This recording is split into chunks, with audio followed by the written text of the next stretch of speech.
In our last video, we saw how we can deploy our code in multiple stages in multiple different environments. So this is a cloud deployment which is happening in our Microsoft Azure portal, and this is the local deployment which is happening within my Internet Information Server. So if I go to my local machine and if I just type localhost of 81, so this is the local deployment, and our actual application which is deploying in the cloud is sitting in the eapp.azurewebsite.net. So this is something which is sitting in the cloud. So these are the two different environments that we are running our stages, and we could be able to deploy the applications without any problem. But now we have to make sure that our application has been deployed, so that we need to test whether the application is currently deployed or not. So I'm going to run a smoke test, which is something that we have already written within our Selenium test, and we already executed the same within our release in our earlier videos over here. So this is something that is already running, so we can leverage the same power within this particular release as well. So I'm just going to go to this particular release over here. Maybe I'm just going to go to the build release again. And I'm going to edit this particular release, and this time I'm just going to add one more stage here, and then I'm going to call this as and test cloud.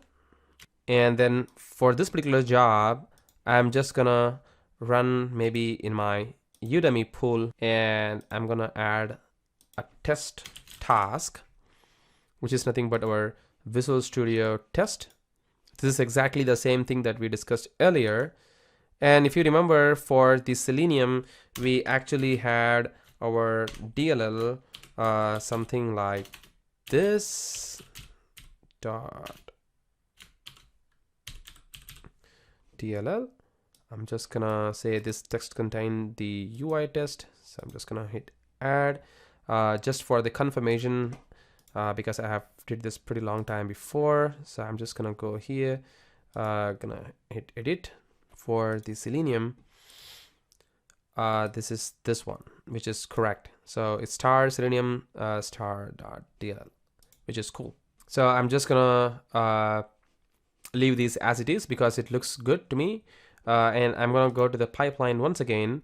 And here for the local deployment, I'm gonna add one more stage. And this stage is gonna have what is called as a cloud test, which is gonna be the local test. And the local test is gonna have the exact same thing. So it's gonna run in the Udemy pool, and it's also gonna have the test over here. This is gonna be the Visual Studio test. I'm just gonna hit add, and this one is gonna be the Selenium DLL that we had before. So I'm just gonna add that. This test contained the mix of UI. I'm just gonna hit save. So now that you can see that we have the test for both the cloud as well as for the local.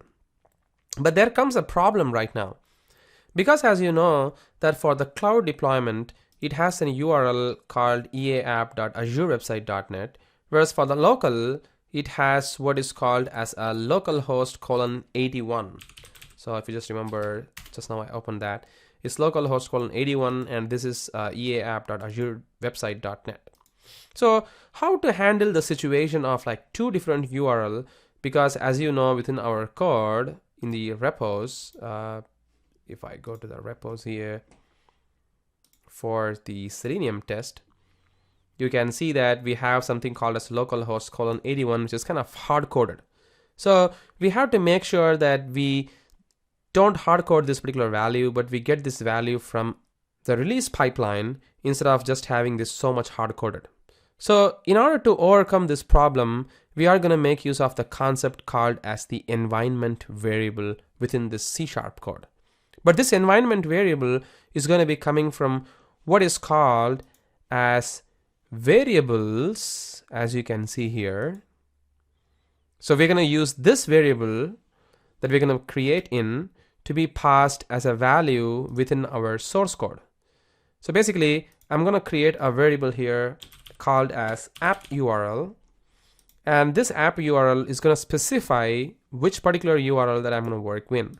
So for instance, the app URL has the value of this one, which I'm going to pass in as the environment variable for this particular code, right? So if I want to pass the environment variable, then I'm just going to write a C# code here, something like this. So I'm going to assume that the code is going to work.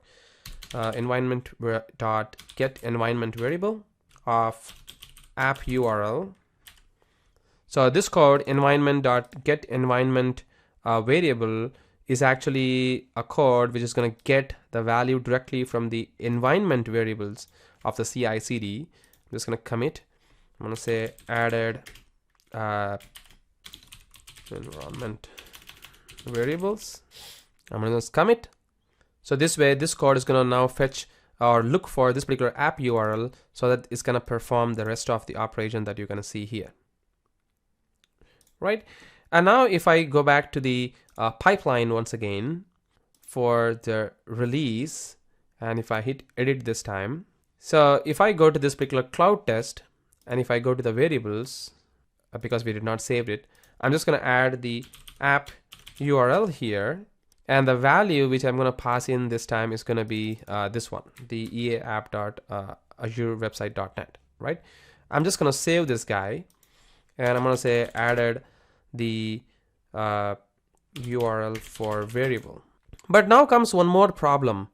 Because this is just one single URL which is going to be working for only one specific stage, how do we actually run for another stage that we have got?